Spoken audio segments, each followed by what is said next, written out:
আছে এবং বিগত 1 বছরের কমিটিতে যারা কমিটি এবং কার্যকরী সদস্যদের মধ্যে যারা ভালো কাজ করছে এবং আমাদের পাশে রয়েছে তাদের স্বীকৃতি জানানোর জন্য আমাদের সংগঠনের পক্ষ থেকে তাদেরকে একটা সার্টিফিকেট দেওয়ার পরিকল্পনা দেওয়া আছে।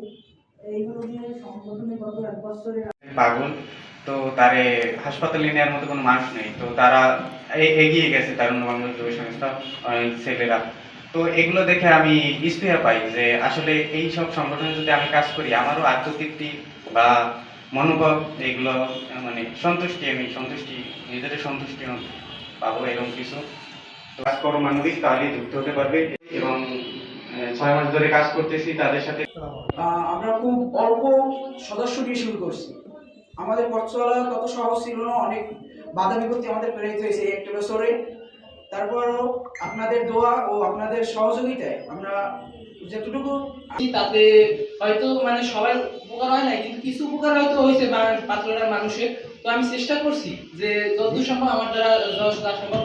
আর এই যে আমরা যে বর্তমানে যে সংস্থাটা কি করতেছি, বর্তমানে পরিচালনা করতেছি, এইটা দ্বারা যে মানুষের উপকার যেন হয়, আমরা যতটা সম্ভব চেষ্টা করবো যেন মানুষের উপকার হয়।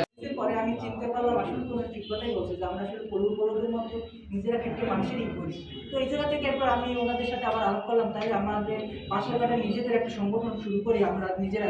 এবার আমরা সবাই স্টুডেন্ট, কেউ কোনো চাকরি বা কিছুই না, আমরা সবাই জানি কেউ আছে 9-এর, কেউ 10-এর, কেউ অনার্স, কেউ অনার্সের সমস্ত আমি আছি, আরও 2জন আছে, আর এছাড়া হলে গিয়ে এই যে ইন্টারমিডিয়েট এরকম।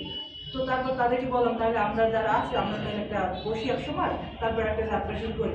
তারপর নাম চয়েসের বিষয় আসলো। নাম চয়েসেরটা হলো গিয়া আমরা তখনকার ইউনো স্যার, তাকেও বিশেষ কৃতজ্ঞতা, তিনি আমাদের অনেক সাপোর্ট করেছেন, পাশে রয়েছেন। আর স্যারকে সাথে আমরা আলাপ আলোচনা করলাম। তারপর নামের বিষয় তিনি আমাদের এই যে তারুণ্যের বাংলাদেশ আর এই নামটা চয়েস করে দিয়েছেন। আর যুব সংস্থা যেহেতু আমাদের ভবিষ্যৎ পরিকল্পনা রয়েছে, যুব উন্নয়ন অধিদপ্তর আমরা নিবন্ধন নিব বা সরকারের অনুমোদন, তো এইসব বিবেচনা করে আমরা তারুণ্যের বাংলাদেশ যুব সংস্থার নামটা চয়েস করেছি। এবং আমাদের সংগঠনটা অলাভজনক, অরাজনৈতিক, স্বেচ্ছাসেবী সংগঠন। তো আমাদের প্রথম এই হলো যে যাত্রা শুরু। তারপর আমরা ওই যে 15ই অক্টোবর আমরা ইউনো অফিসে হলরুমে সবাই বসছি এবং এখানে অনেক সদস্য তখনকার অনেকে ছিল আমাদের সাথে, সদস্যরা বাট আজ নাই, তাদেরকেও আমি কৃতজ্ঞতার সাথে মনে করতে চাই যে তারা আমাদের যাত্রার পথে ছিল। যাই হোক, তারপর আমরা নাম এবং আলোচনার মাধ্যমে দিয়ে শুরু করি এবং আহ্বায়ক কমিটি দিই 3 মাসের জন্য। এরপর আমাদের প্রথম মাঠ পর্যায়ে কাজ আপনারা অনেকে হয়তো বা দেখছেন, এই যে গোল চত্বরে 3টে দেওয়ালে কিছু সামাজিক বার্তা ছিল।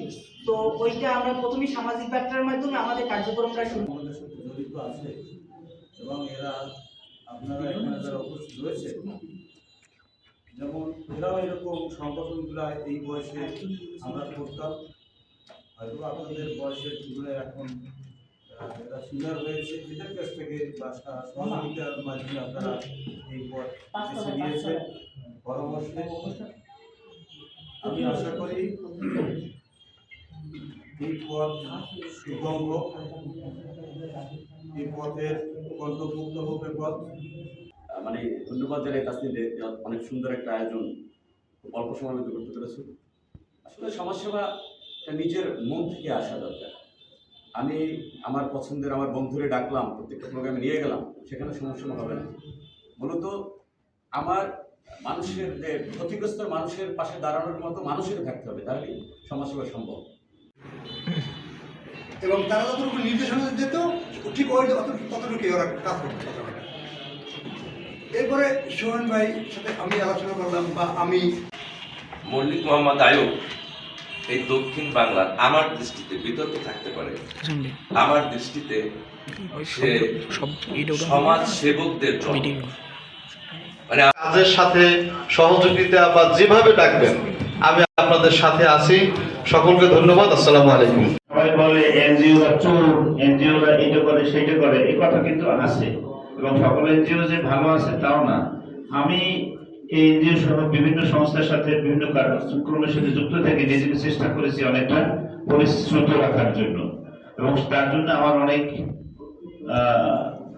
কি বলে যে তো অনেক বাধা বিপত্তি হয়েছে, এই জন্য মাসুলও দিতে হয়েছে আমাকে।